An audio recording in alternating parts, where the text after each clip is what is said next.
فرزند زہرا یہ حالات برے ہیں۔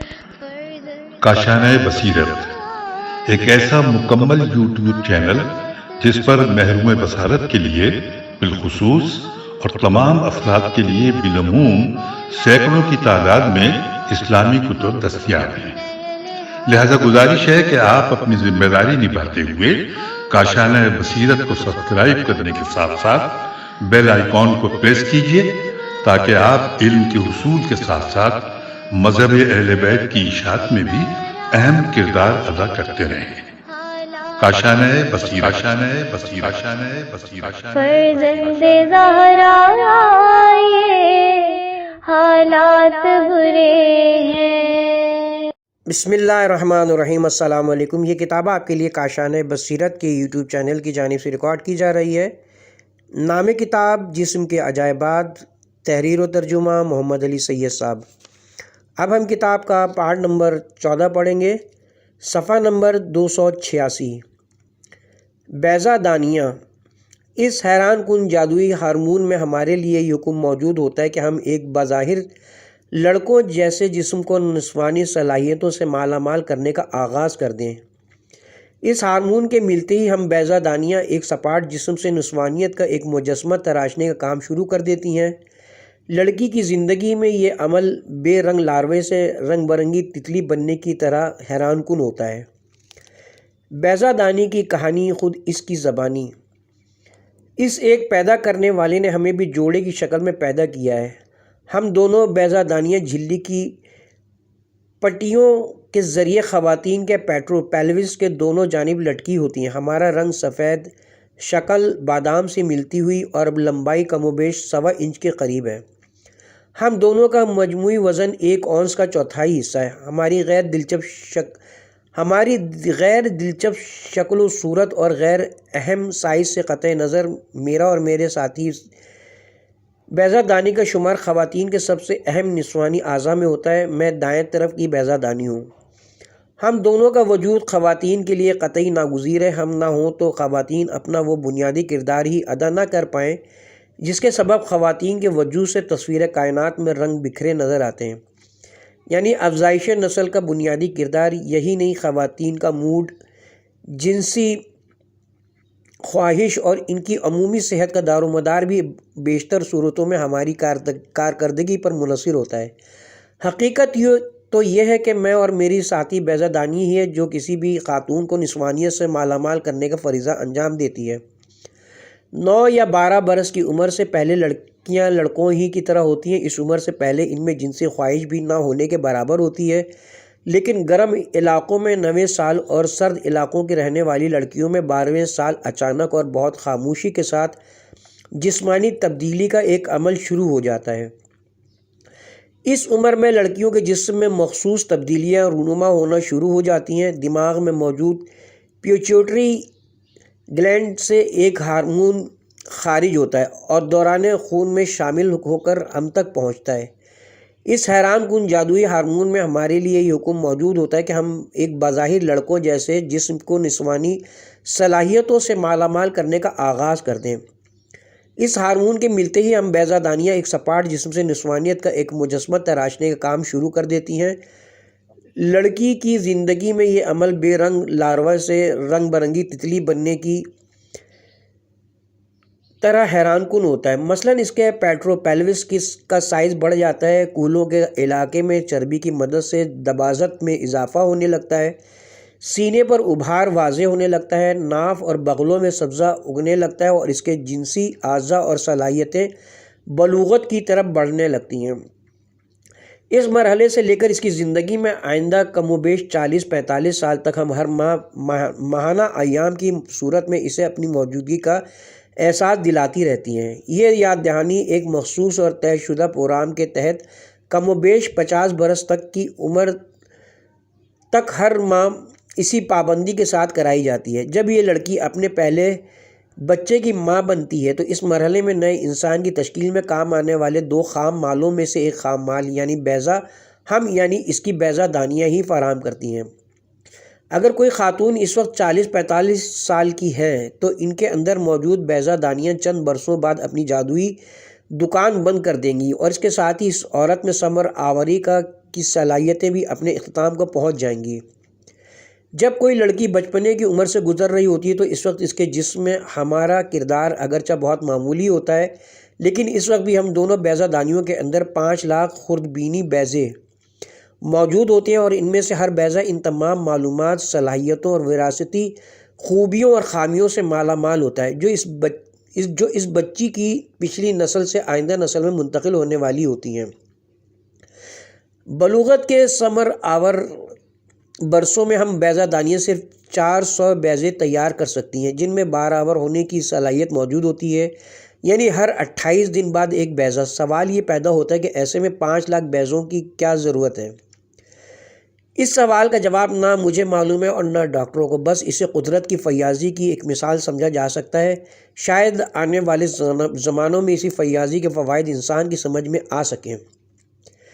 ان 400 بیضوں میں سے ایک مخصوص بیضہ ہی ایک مکمل انسان میں تبدیل ہونے کے لیے کیوں منتخب ہوتا ہے، اس کا سبب میں آپ کو بتانا چاہتی ہوں، لیکن بتا نہیں سکتی اس لیے کہ مجھے خود اس کے بارے میں کچھ علم نہیں ہے۔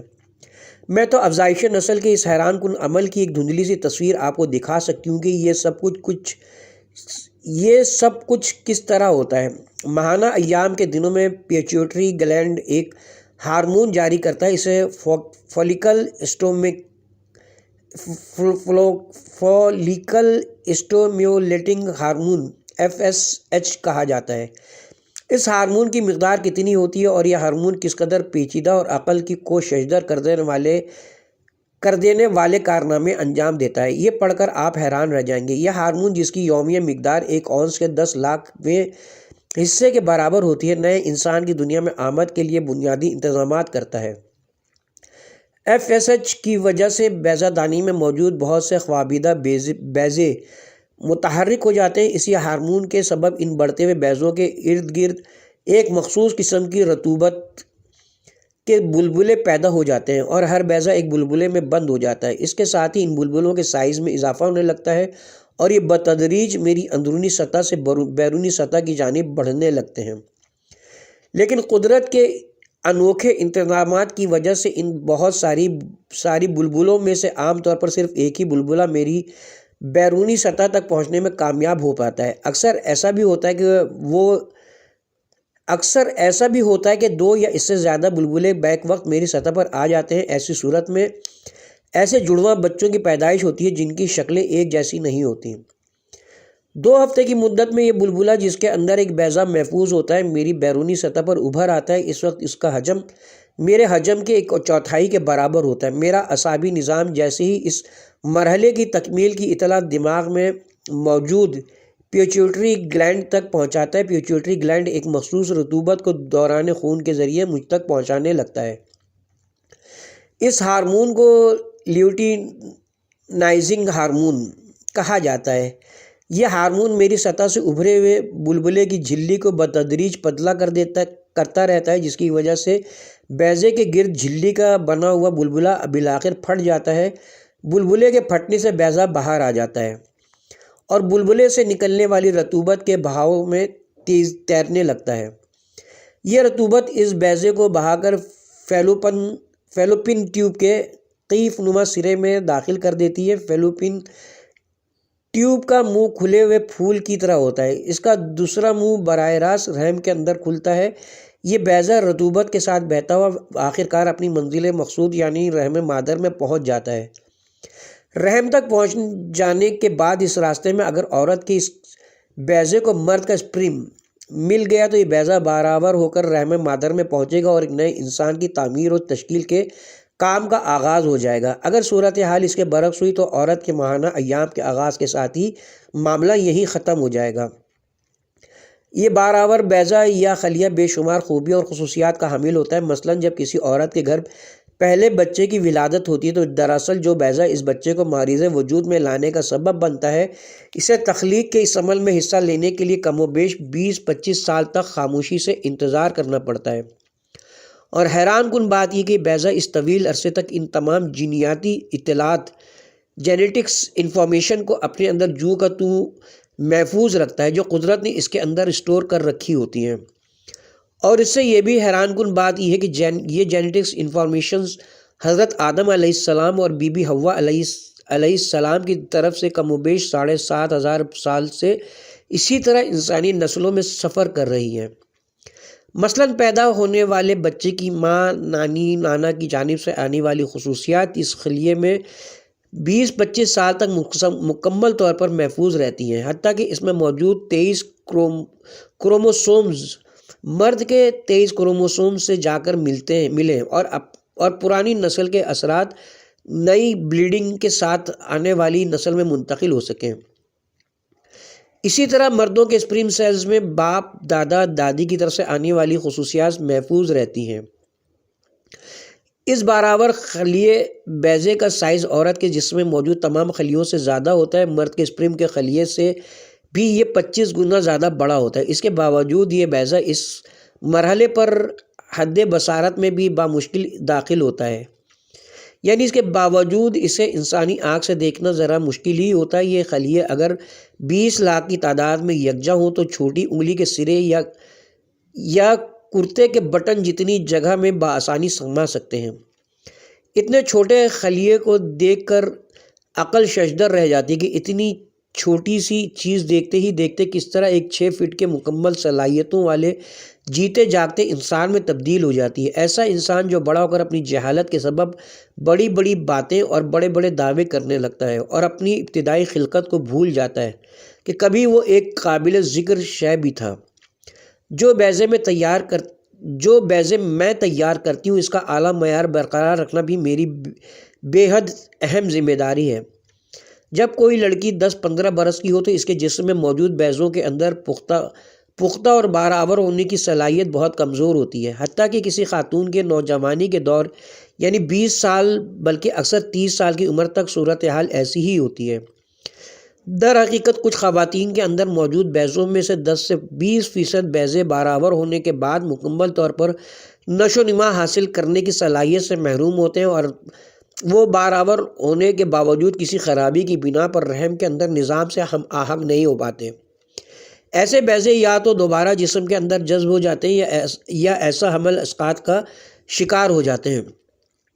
عورت کی عمر بڑھنے کے ساتھ ساتھ اس کے اندر موجود بیضوں کا معیار بھی تیزی سے تنزیل کا شکار ہونے لگتا ہے۔ 42 سال کی عمر میں حمل قرار پانے کی صورت میں پیدا ہونے والا بچہ کسی نہ کسی نقص کا شکار ہو سکتا ہے۔ اس کی نسبت 30 سال یا اس سے کم عمری میں ایسے خطرات نہ ہونے کے برابر ہوتے ہیں، لیکن ان تمام مسائل کے باوجود اس عمر میں بھی نارمل بچہ پیدا ہونے کے واقعات عام ہیں۔ بیضے پیدا کرنا اور انہیں رحم تک پہنچانا تو میری ایک ذمہ داری ہے۔ میرے اس کے علاوہ بھی بہت سے کام ہیں، کم و بیش اتنی اہم یا اس سے بھی زیادہ اہمیت کے حامل۔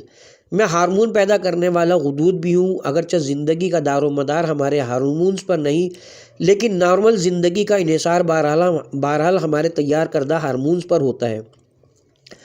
ایسٹروجن نامی ہارمون ہی کی مثال لے لیں۔ اس ہارمون کی کئی اقسام میں ہی تیار کرتی ہوں۔ ان ہارمونز کو اگر میرا کیمیائی معجزہ سمجھا جائے تو غلط نہیں ہوگا۔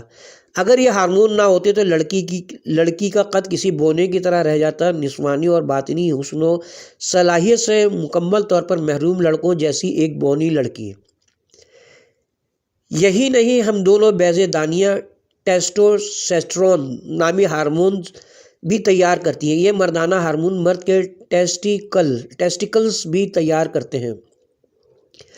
اگر عورت کے جسم میں اس ہارمون کی مقدار زیادہ ہو جائے تو عورت کی آواز مردوں کی طرح بھاری ہو جائے گی اور اس کے نازک رخسار داڑھی کے سخت بالوں سے بھر جائیں گے۔ اس لیے ہم بیضے دانیہ اپنے کیمیائی معجزوں کے ذریعے اس مردانہ ہارمون کو ایک خودکار نظام کے تحت زنانہ ہارمون ایسٹروجن میں تبدیل کرتی رہتی ہیں۔ ہر مہینے مقررہ وقت پر ایک پیچیدہ ہارمون فیکٹری تیار کرنا ہماری ایک اور حیران کن ذمہ داری ہے۔ ابھی میں نے آپ کو بتایا تھا کہ پیچوٹری گلینڈ سے آنے والے ہارمونز FSH کی وجہ سے میری اندرونی سطح میں موجود بہت سے خوابیدہ بیضے متحرک ہو جاتے ہیں اور میری بیرونی سطح پر ابھر آتے ہیں۔ ان میں سے ہر بیضہ ایک مخصوص رطوبت کی حفاظتی جھلی کے بلبلے میں محفوظ ہوتا ہے۔ ان میں سے صرف ایک بیضہ میری بیرونی سطح پر آنے میں کامیاب ہوتا ہے۔ پیچوٹری گلینڈ اس مرحلے میں ایک اور ہارمون بھی جاری کرتا ہے، اسے لیوٹینائزنگ ہارمون کہا جاتا ہے۔ اس ہارمون کی وجہ سے بیضے کے گرد رطوبت کی جھلی پھٹ جاتی ہے اور یہ بیضہ میری سطح سے الگ ہو کر تخلیق کے سفر کی اگلی منزلوں کی طرف روانہ ہو جاتا ہے۔ اس بیضے کے نکلنے سے میری سطح پر ایک گڑھا پیدا ہو جاتا ہے۔ یہ گڑھا میرے حجم کے کم و بیش 1/4 حصے کی جگہ گھیرتا ہے۔ خود میرا حجم، جیسا کہ آپ نے پڑھا ہے، 1.25 انچ کے قریب ہے۔ قدرت میرے اندر ہر ماہ پیدا ہونے والے اس گڑھے کو ممکنہ طور پر دنیا میں آنے والے بچے کے لیے ضروریات زندگی فراہم کرنے والی ایک عظیم الشان کیمیکل فیکٹری نصب کرنے کے لیے منتخب کر لیتی ہے۔ لیوٹینائزنگ ہارمون، جس نے بیضے کے گرد موجود جھلی کو پتلا کر کے پھاڑ دیا تھا، اسی ہارمون کے ضمنی اثرات سائیڈ ایفیکٹس کے تحت اس گڑھے میں مخصوص قسم کے خلیے آ کر جمع ہونا شروع ہو جاتے ہیں۔ یہ خلیے چکنائی کے زردی مائل مواد سے بھرے ہوتے ہیں۔ یہ سارے خلیے مل کر اس گڑھے میں ایک غدود گلائنڈ پیدا کرتے ہیں۔ یہ غدود کارپس لیوٹینم کہلاتا ہے۔ یہ کیمیکل فیکٹری یا غدود وغیرہ مکمل ہوتے ہی اپنی پیداوار شروع کر دیتا ہے۔ یہ غدود پروجسٹرون نامی ہارمون تیار کر کے اسے ممکنہ طور پر بننے والی ماں کے خون میں شامل کرنا شروع کر دیتا ہے۔ پرو کا مطلب ہے پہلے اور جسٹرون کا مطلب ہے حمل، یعنی یہ ہارمون حمل قرار پانے سے پہلے کے تمام ضروری انتظامات کا ذمہ دار ہوتا ہے۔ یہ ہارمون دوران خون کے ذریعے رحم تک پہنچتا ہے اور اس کی وجہ سے رحم کی اندرونی دیواریں دبیز ہونے لگتی ہیں۔ اس کے اثرات کی وجہ سے رحم کے پٹھوں کا سکڑنا اور پھیلنا بھی تھم جاتا ہے اور اس پورے علاقے میں خون کی نالیوں کا ایک بالکل نیا اور بے حد پیچیدہ نیٹ ورک بچھ جاتا ہے۔ یہ سارے انتظامات ممکنہ طور پر یہاں آنے والے اور کم و بیش یہاں 9 ماہ تک قیام کرنے والے ایک ننھے سے مہمان کے لیے کیے جاتے ہیں۔ خون کی نالیوں کا یہ پورا نیٹ ورک یہاں آنے والے مہمان کو زندگی کی نشو و نما کے لیے اعلیٰ ترین خالص ترین اجزاء مثلاً امائنو ایسڈ، پروٹین، وٹامنز اور آکسیجن فراہم کرنے اور استعمال شدہ اجزاء کے زہریلے فضلے کی فوری نکاسی کے لیے قائم کیا جاتا ہے۔ رحم کی دیواروں کی موٹائی مہمان کو اضافی آرام اور رحم کے پٹھوں کا پرسکون ہو جانا مہمان کے لیے کشادہ اور محفوظ ماحول فراہم کرتا ہے۔ یہ سارے انتظامات فیلوپین ٹیوب کے ذریعے پختہ اور بار آور بیضے کے یہاں آنے سے پہلے ہی مکمل ہو جاتے ہیں۔ اب اگر بار آور بیضہ یہاں آ گیا تو حمل ٹھہر جاتا ہے۔ اگر صورتحال اس کے برعکس ہوئی تو قدرت اس سجے سجائے اسٹیج کو چند ہی دنوں میں سمیٹ لیتی ہے۔ خون کی نالیوں کا پورا نیٹ ورک خون بن کر جسم سے خارج ہوتا ہے۔ کارپس لیوٹیم نامی کیمیائی فیکٹری مسمار کر دی جاتی ہے۔ رحم مادر کی دیواریں دوبارہ اصل حالت میں واپس آ جاتی ہیں۔ پٹھوں کا سکڑنا اور پھیلنا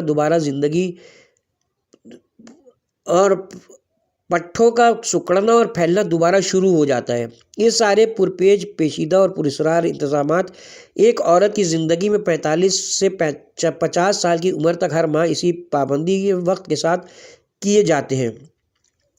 میں اپنے دونوں ہارمونز یعنی ایسٹروجن اور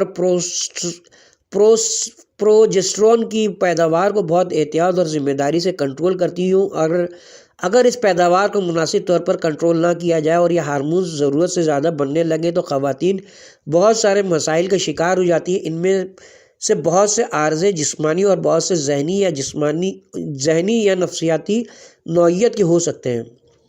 مثلاً ان ہارمونز کی زیادتی سے خواتین کے جسم میں پانی کا توازن بگڑ جائے گا، ان کے گردے پانی کو مناسب طور پر جسم سے خارج کرنے میں ناکام ہو جائیں گے، جس کے نتیجے میں ان کے پیروں میں ورم آ جائے گا۔ اس کے علاوہ ماہانہ ایام کے دنوں کے آتے ہی ان کے مزاج میں بلا کا چڑچڑاپن اور غصہ پیدا ہو جائے گا۔ ان دنوں میں وہ ڈپریشن، اداسی اور مایوسی کا شکار بھی ہو سکتی ہے۔ 45 سے 50 سال کی عمر میں خواتین کے سینیاس کا آغاز ہو جاتا ہے۔ سن یاس کے آغاز کے ساتھ ہی ہم بیضہ دانیاں اپنی دکان بند کر کے بتدریج دوبارہ بلوغت سے پہلے کی حالت میں واپس چلی جاتی ہیں۔ ظاہر ہے ہماری ہارمون تیار کرنے کی صلاحیت بھی بہت کم ہو جاتی ہے۔ ایسٹروجن نامی ہارمون کی پیداوار کم ہو جانے سے بہت سارے مسائل پیدا ہو سکتے ہیں، مگر ضروری نہیں یہ مسائل ہر عورت کے جسم میں یقینی طور پر پیدا ہوں۔ مثلاً کمر میں کب پیدا ہو سکتا ہے، چھاتیاں ڈھیلی ہو کر لٹک سکتی ہیں۔ گزشتہ کئی دہائیوں تک ہمارا تیار کردہ ہارمون ایسٹروجن خون کی شریانوں میں چربی جمع ہو جانے اور اس کے نتیجے میں پیدا ہونے والی بیماریوں سے بچاتا رہتا تھا۔ اس عمر کے مردوں کو خواتین کی نسبت ان بیماریوں کا خطرہ 40 گنا زیادہ ہوتا ہے، لیکن سن یاس کے بعد خواتین بھی دل کی ان بیماریوں میں اسی طرح مبتلا ہو سکتی ہیں۔ اس عمر میں خواتین کو جلد کے خشک ہو جانے اور جسم کے پٹھوں میں اکڑ جانے کی عمومی شکایت پیدا ہو سکتی ہے، اور سب سے بڑھ کر کہ یہ خواتین کو اس عمر میں آسٹیوپروسس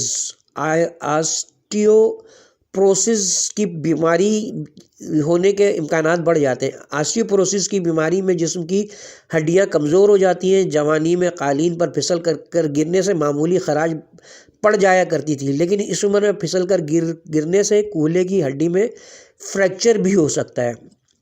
اب اگر کوئی خاتون ہے اور اس مضمون کو پڑھ رہی ہیں تو یقین ہے کہ اللہ تعالیٰ نے ہم کو ان سب بیماریوں یا زیادہ تر تکالیف سے محفوظ رکھا ہوگا۔ وہ خواتین جو ڈاکٹر کے مشورے سے کیلشیم استعمال کرتی ہیں، ورزش اور متوازن غذا سے اپنے جسم کے وزن اور طہارت و پاکیزگی، نماز اور دعا کے ذریعے اپنے دماغ کے بوجھ کو بڑھنے نہیں دیتی، وہ لمبی صحت مند پرسکون اور خوش و خرم زندگی گزارتی ہیں، اور جو خواتین اس کے برعکس طرز حیات اپناتی ہیں ان کی باقی ماندہ زندگی غصے کی آگ، چڑچڑے پن کے کانٹوں، دکھوں، بیماریوں اور مایوسیوں کے اندھیرے سے لڑتے ہوئے گزر جاتی ہے۔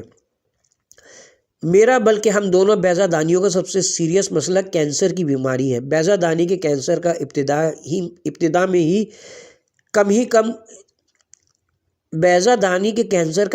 میں کم ہی کم علم ہو پاتا ہے، کیونکہ نہ تو اس کی کوئی علامت ظاہر ہوتی ہے اور نہ خواتین کے عام پیلوک ایگزامینیشن سے اس کی موجودگی کا پتہ چلتا ہے۔ پیلوک معائنہ خواتین کے اندرونی اعضاء کے طبی معائنے کو کہا جاتا ہے۔ جب اس کینسر کی علامات کے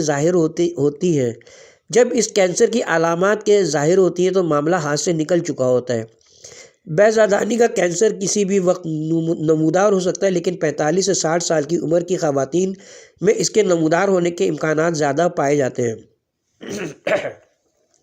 بہرحال میں خواتین کو غیر ضروری طور پر خوفزدہ بھی نہیں کرنا چاہتی۔ امریکہ جیسے ترقی یافتہ ممالک میں ہر سال کم و بیش 10 لاکھ خواتین مختلف امراض کے سبب موت کا شکار ہو جاتی ہیں۔ ان میں 100 میں سے ایک خاتون بیضہ دانی کے سرطان کے سبب موت کے منہ میں جاتی ہے۔ آخر میں ایک بات میں بتاؤں، بہت سی خواتین اپنے چہرے، ہاتھوں، پیروں اور اعضاء کے متناسب ہونے پر تو ہزاروں روپے خرچ کرتی ہیں، لیکن اندرونی صحت و صفائی پر دھیان دینے کو تیار نہیں ہوتی، اور اسی سبب سے انہیں اکثر بڑی مشکلات سے گزرنا پڑتا ہے۔ بیضہ دانی کا کینسر اگرچہ جان لیوا ہے، لیکن بروقت تشخیص اور علاج کے ذریعے اس کا خاتمہ کیا جا سکتا ہے۔ سب سے بڑھ کر کہ یہ اسلامی تعلیمات کے مطابق زندگی گزارنا ایک بیضہ دانی کے کینسر ہی سے نہیں، دوسرے بہت سے سرطانوں سے بھی محفوظ رکھتا ہے۔ ان میں سے کئی اکثر دنیا میں شناخت نہیں ہو پاتے، لیکن آخرت کی زندگی کو جہنم بنا دیتے ہیں۔ اس کے ساتھ ہی ہم یہاں پہ پارٹ نمبر 14 کا اختتام کرتے ہیں۔